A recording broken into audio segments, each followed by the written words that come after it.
At Accenture, we believe that everybody is a leader. No matter what role one has, we are encouraged to lead with excellence, confidence, and humility. For me, being empowered means being trusted, and this is what drives me in all my interactions with my colleagues.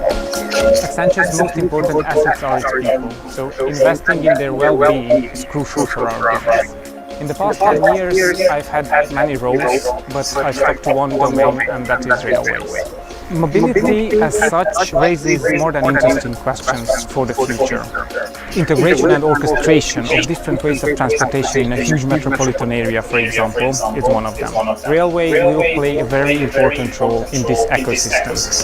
Dedication is the key for me and for the more than 150 colleagues working in this domain. We are fortunate to have great clients who are real market leaders and disruptors of the domain. And only by evolving day by day in a truly client-centric manner will we succeed. With trust, confidence, and dedication, the secret recipe that we use each day to build something for tomorrow.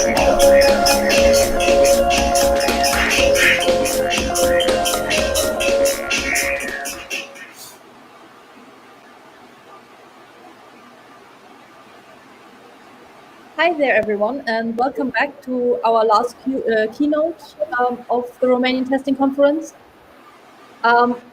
Basically, we are on our last keynote and afterwards on our last panel, which is also streamed on YouTube and Facebook. So we hope you share us, you join us there as well. The next one on stage is Sharon. So what do real testing heroes need? Right, we need a toolbox with different skills and methods.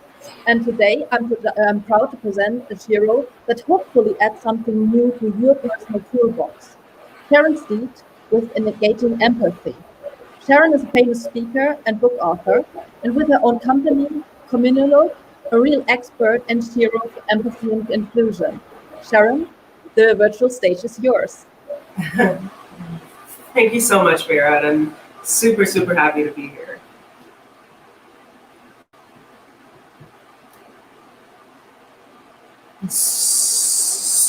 Stuttering. So this is a word that has impacted my life since pretty much the beginning of my life.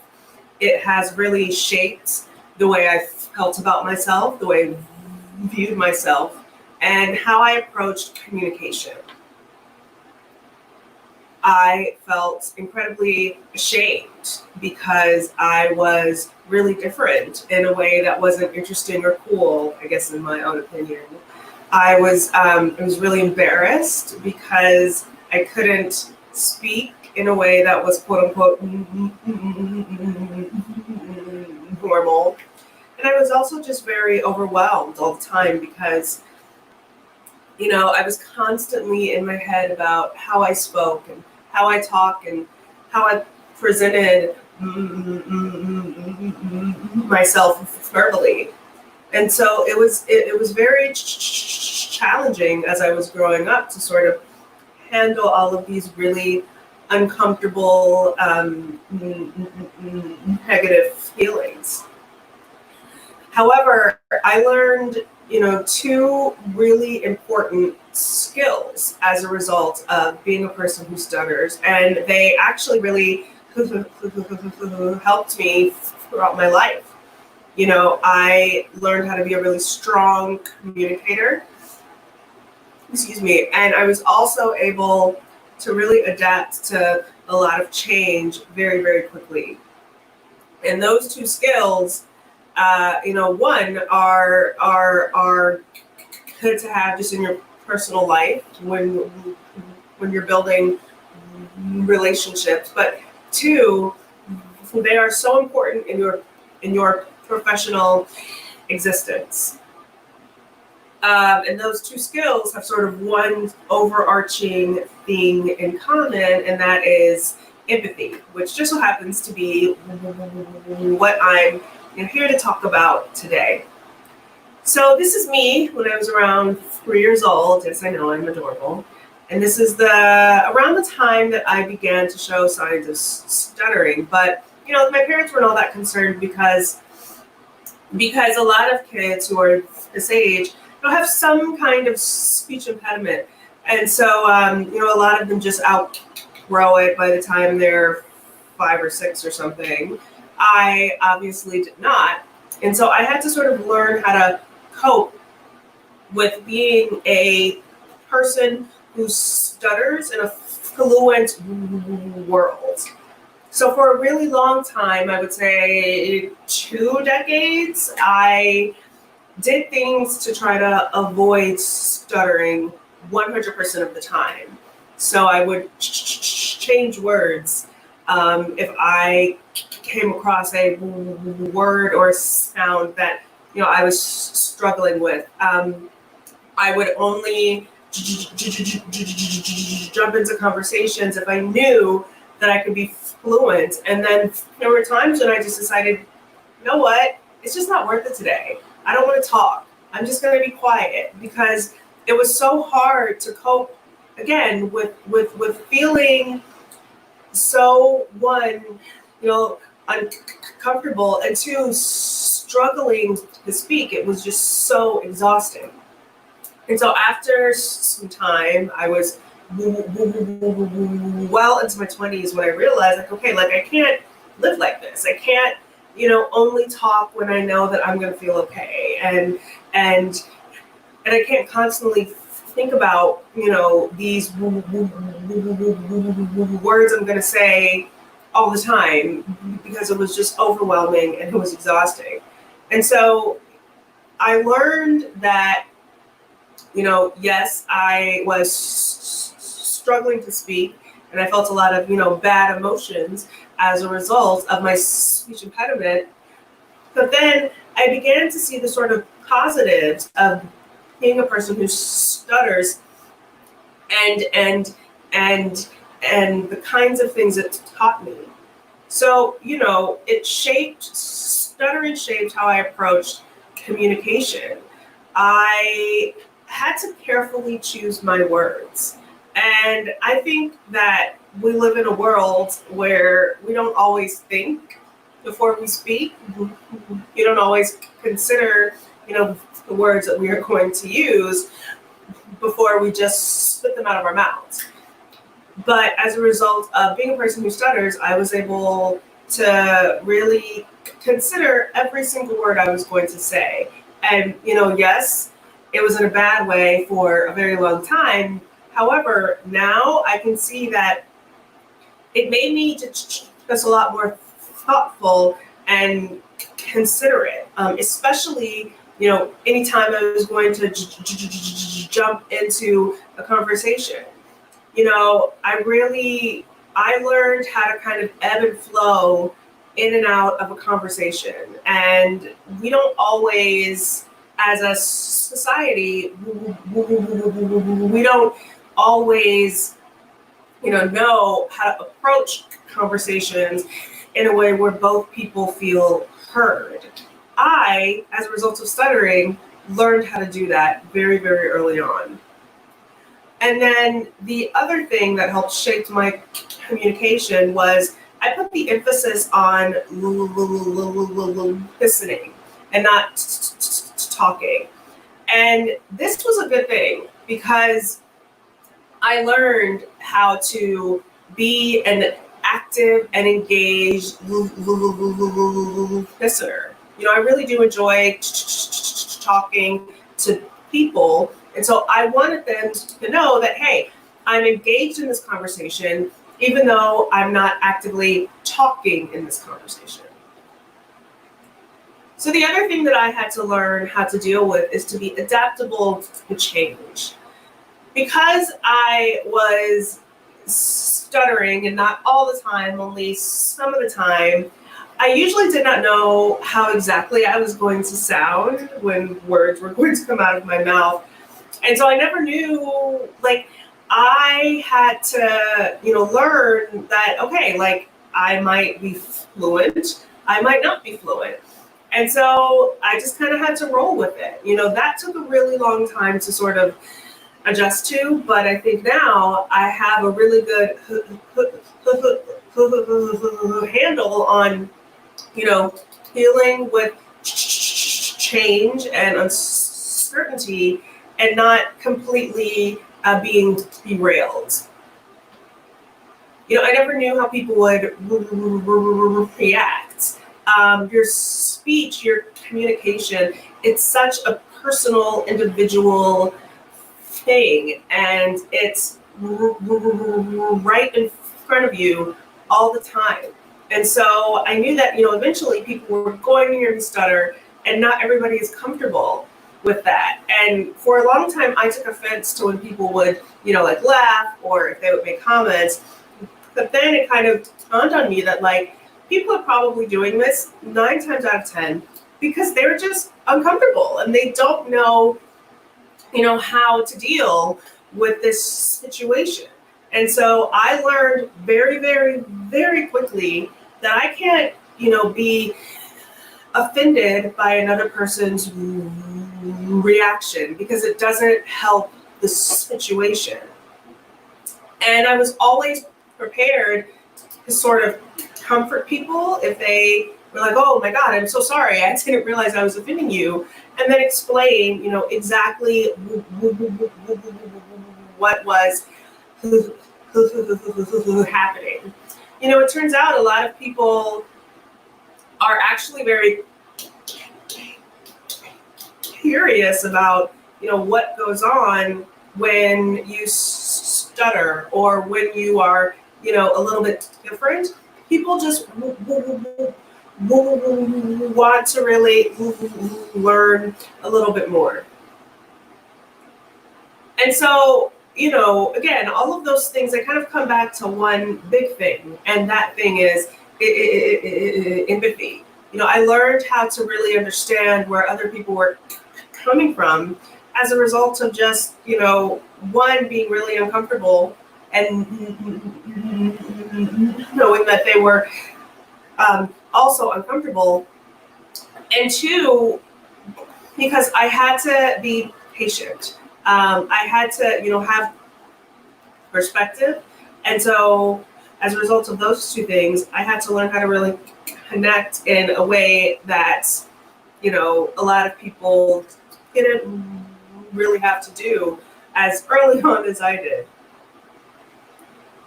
And so now, you know, I want to get into the talk here, and I'm going to set a few expectations before we go on. You know, at the end of this talk, I want you to be able to define empathy on your own terms. You know, every single person is going to experience and engage in empathy a little bit differently. How are you going to engage in it? That depends on how you define it in your own personal experience. You know, I want you to get into the mindset to, you know, properly engage empathy. You know, you have to understand and be comfortable with tapping into, you know, those part of your emotions in order to really experience empathy, both in your personal life as well as your professional one. And finally, you know, I'm not going to teach you anything that you don't already know. All of these concepts are things that we have been talking about since we were young kids. My goal here is to get you to reframe a lot of these things that you already know in order to, you know, utilize them in a professional setting. So let's get started. What is empathy? So empathy is defined as the ability to understand and share the feelings of another person. You know, I think this is a very basic definition, and it definitely explains what empathy is. However, it doesn't really teach you how to have empathy for another person, and that's because empathy as a noun is an idea. It is intangible. It doesn't have any meaning until you define it, until you give it, that meaning. And so, I wanted to sort of explain empathy in a way that people could really understand. And so a topic that is very comparable is love. And I compare these two because, like, love is this very big idea that everybody gets, but like nobody can explain. And so let's talk about what love is.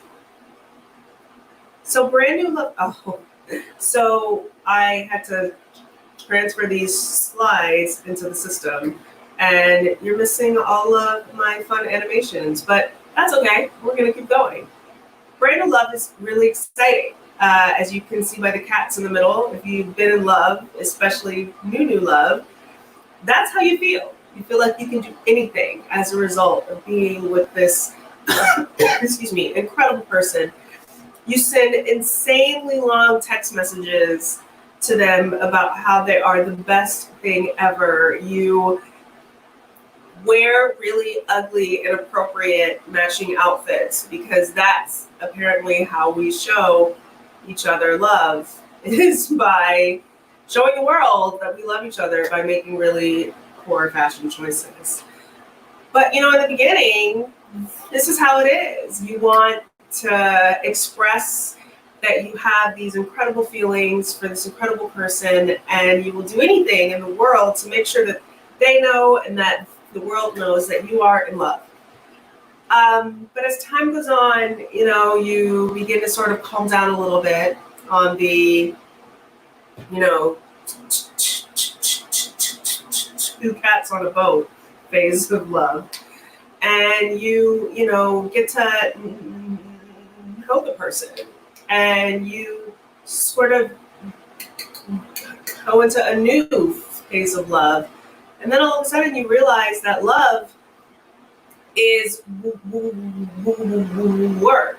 It's a thing that you have to actively engage in doing with this person every day. And so love as a noun is an idea. It's an incredible idea. It's a beautiful idea. It's the best idea, but it is intangible. It doesn't mean anything until you define it. And that's why love as a verb is a choice. And it's a choice that you have to make, one, every single day, and two, between you and your partner. Each person is going to feel loved differently. Each person is going to show love a little bit differently. And so you and this person have to constantly have a conversation about, how can I make you feel loved? And that could change from hour to hour, from, day to day, from year to year. You're constantly having a conversation around how to love a person, and it's a choice. So if we bring this back to empathy, empathy as a noun is an idea. Again, wonderful idea, but it is intangible and it does not have any meaning at all until you define it. And that's why empathy as a verb is a choice. And it's a choice that you have to make every single day. It's a choice that, you as an individual have to define, how do I feel like people, are having empathy for me. And then it's also a thing that you can sort of define for your, relationships, as well as your teams in the office. So just to give, a little bit of a recap here, empathy is a verb. It's a choice. It is understanding another person, actively understanding another person. And it is going to be the foundation of every skill, every important skill, every soft skill. I hate that term, but soft skill, hard skill, every possible skill. But the most important thing that you sort of want to take away here is, empathy is going to be how you define it for your specific circumstance. And you're going to have a lot of different circumstances, especially at work. You're building, a lot of different relationships with a lot of different people. And so each one of those relationships, is going to require, a different kind of empathy. So, now I want to talk about leadership, because in my mind, when you are talking about,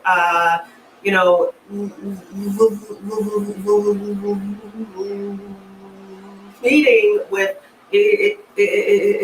empathy, you are talking about also being vulnerable. And I know how this feels, because I have had to put myself in a lot of positions of vulnerability where I also had to lead. So what is a leader? I found this definition, I believe I found this on Forbes.com, and it is the accomplishment of a goal through the direction of human assistance, a human and social achievement that stems from the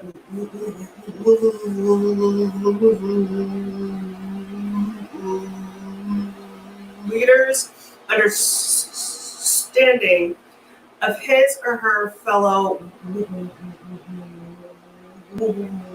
workers and the relationship of their individual goals to the group's aim. So when I see this definition, I see a couple of different parts. And before I break those down, though, I kind of want to tell you a little bit of a story about my own personal experience with, having to lead from a different perspective, and to also be incredibly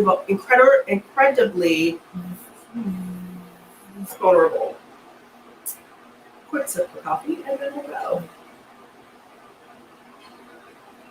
So, I have my own consulting firm. It's called Communologue.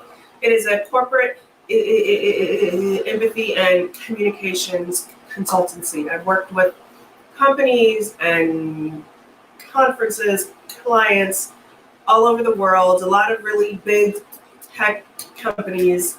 And I kind of got my start doing this as a way to, overcome my fear of just talking to people. And so, I gave a couple of talks back in, I want to say this is 2014 now. And I wasn't like trying to turn this into a career, because how would a person who stutters even become a public speaker? Like, that doesn't make any sense at all. But after I gave a couple of talks, I kept being approached about giving more talks. And so after a couple of years of giving talks, I did a course with LinkedIn. It's called Communicating with Empathy. Here's a screenshot from that course. And if you see it, it's incredibly professional, and it looks really beautiful, and I'm incredibly proud of all of the work I did with them. But this is the finished product, and it looks clean and, high level and all of the things that you want it to look like. But the process to get here was a nightmare. So when you are doing the course with them, they fly you out to their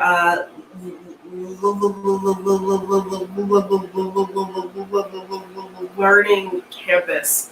It's in this town in Southern California called Carpinteria. It's about an hour and a half north of LA. And so you're,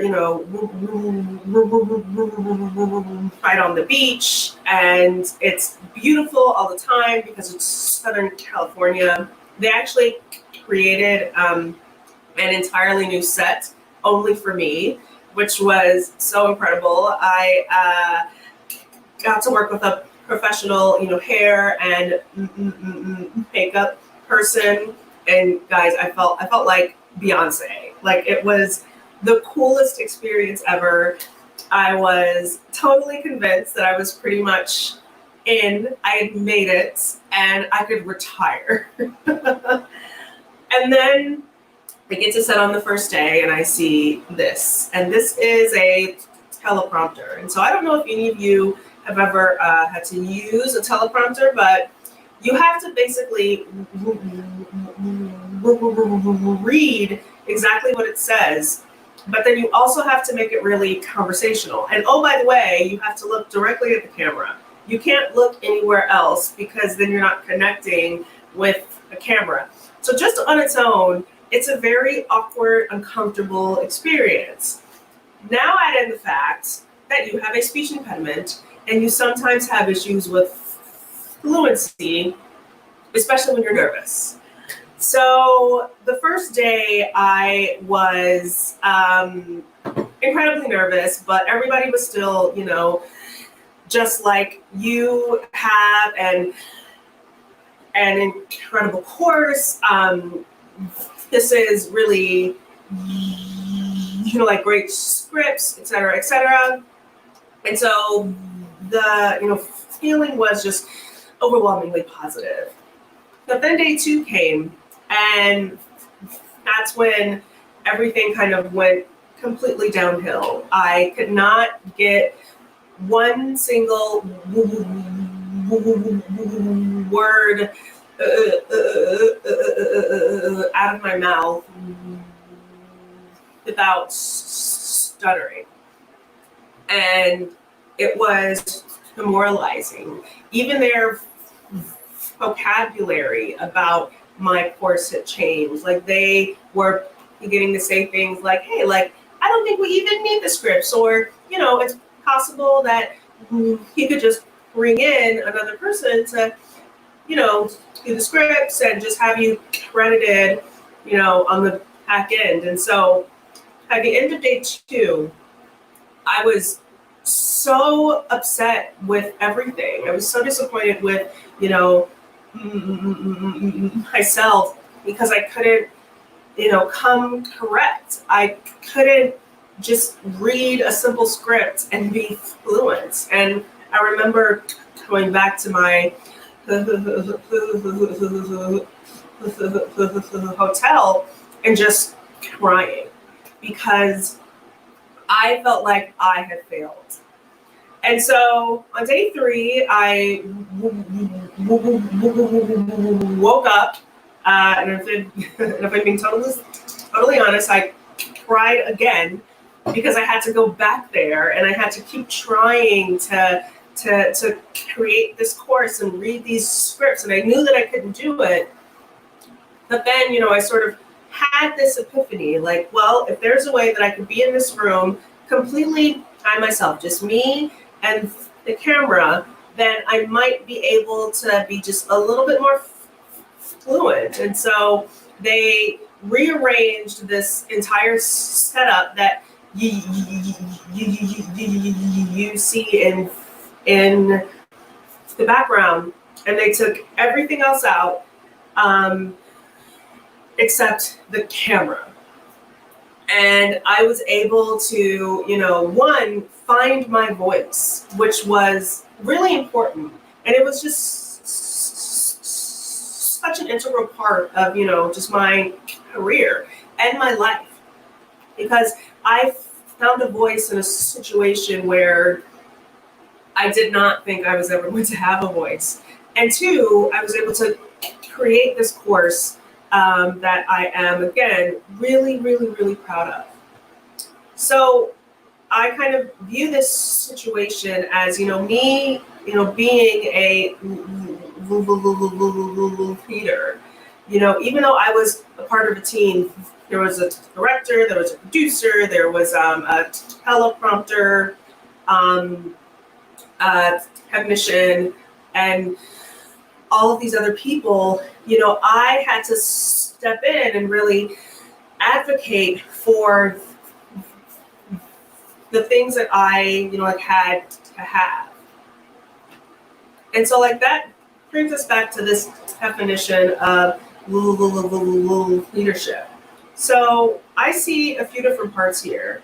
The first is the direction of human assistance. I was working on this team of people, and they really helped me, but I also had to help myself, and so I had to help them help me. And so because of that sort of collaborative effort, we were able to create this course. And so again, I read this and I see that leadership is an act of service. It's paying attention to what those around you are going to need in order to succeed. So the another part of this definition I see is an achievement, a human and social achievement. You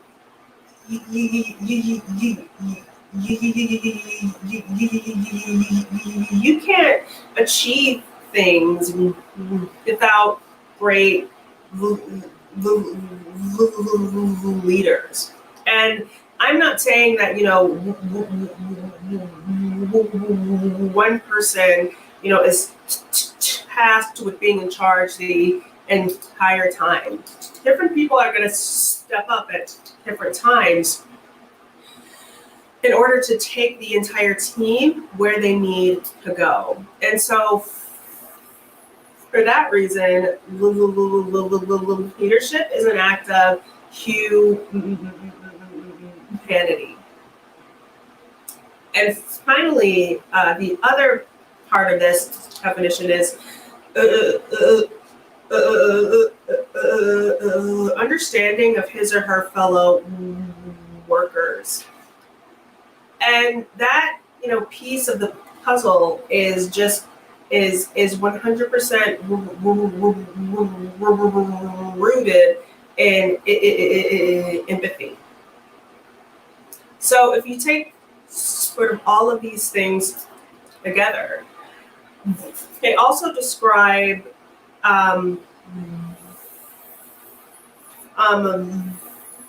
vulnerability. Being vulnerable is going to be an act of service. You exposing more personal parts of yourself, is going to, serve other people, because it's going to help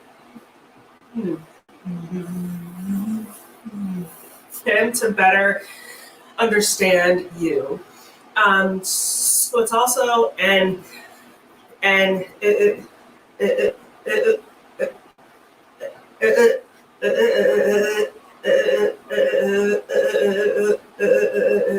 act of humanity, because you are showing your entire self to the people that you are being vulnerable with. And as a result of those two things, you are allowing these other people to show you incredible empathy. So vulnerability is going to broaden the relationship between 2 or 3 or more people. It's going to make that relationship a lot more sincere, And it's also going to make that relationship a lot more productive and conducive to, higher collaborative efforts. It's also going to be a fluent and flourishing conversation that you are going to continue to lead. Like when we show vulnerability, we are taking the lead in sort of evolving our relationship with whoever it is we are exposing ourselves to. And that's going to be important, especially on teams. So now I want to talk about, how we can really engage empathy at work. And in my experience and in my practice, I've identified a few key empathy behaviors. Now, these aren't the only things you are going to be doing, but I do think that all of our key empathy behaviors are going to fall under these three main categories, and that's patient, perspective, connection.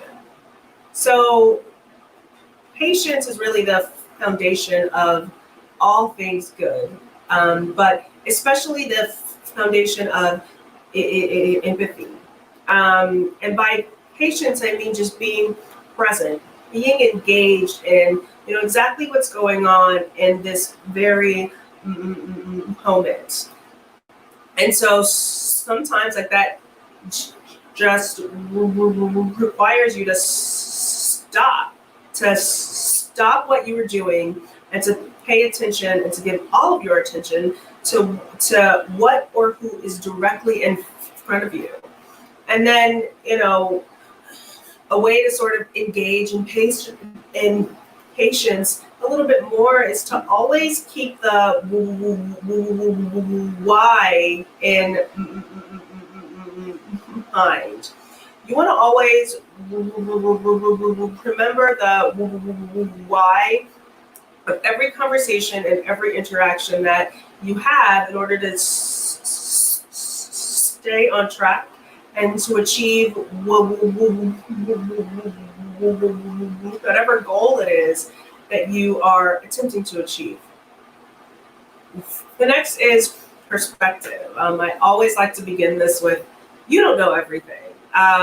You know what people show you,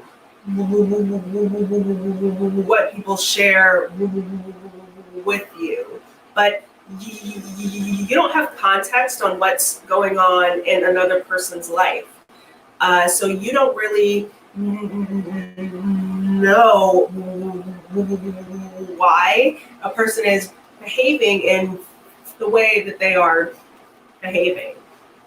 And so you always want to think before you speak, and remind yourself that,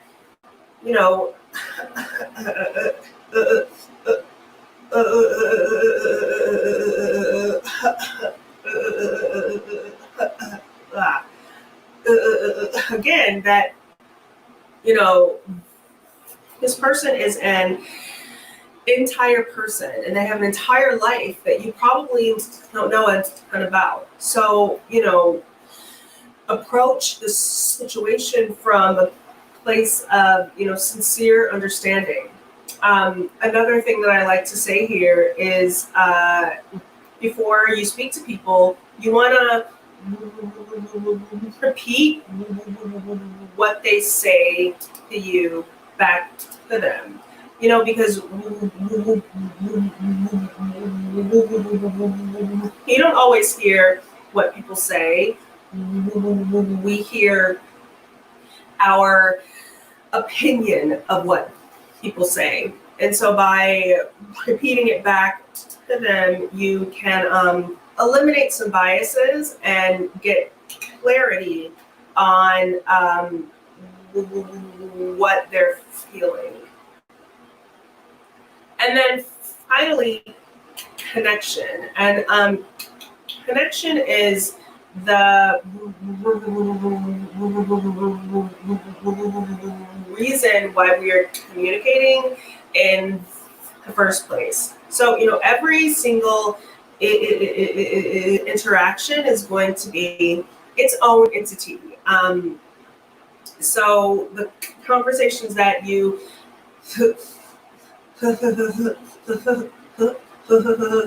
have, are going to sort of be a kickoff to the next conversation. And so it's always important to leave that conversation on something of a positive note. And you want to speak with, intention first, and then for impact second. And this really goes back to remembering the why of the conversation. So if you're putting intention at the sort of center of the conversation, you are always going to stay on track. And then I like to say that this is the beginning, because again, every conversation that you are going to have is going to lead to the next conversation. Every conversation is going to continue to build upon the relationship that you have with whoever this person that you were talking to is. And so, connection is going to be an ongoing thing. Every day, every step, every hour. Again, every conversation is going to really kick you off to the next one. So leave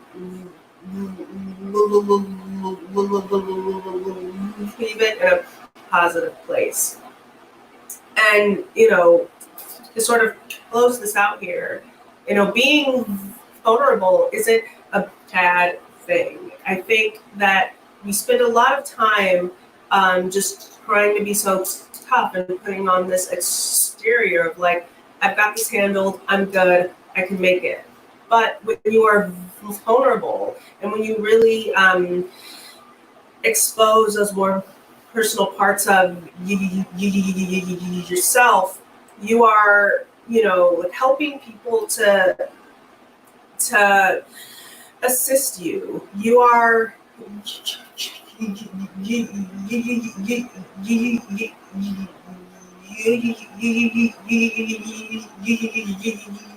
you're really giving people, just the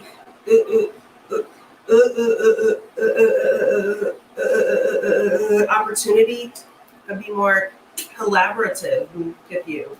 And you are also allowing people to have, more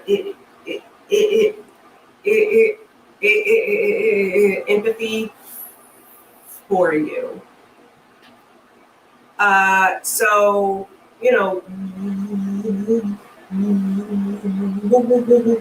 what's your why?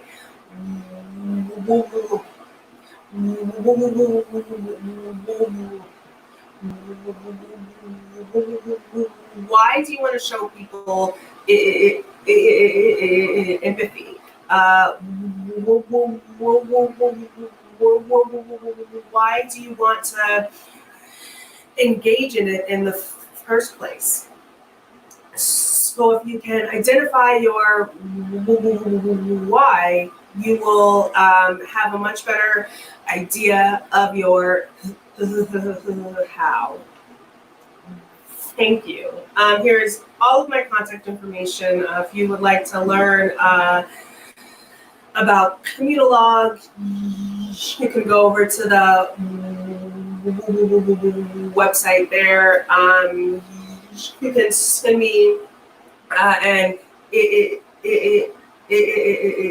email or find me on Twitter as well as LinkedIn. It's been a joy to talk to you today, and I hope that you have enjoyed my talk as well as the rest of the conference. Thanks again.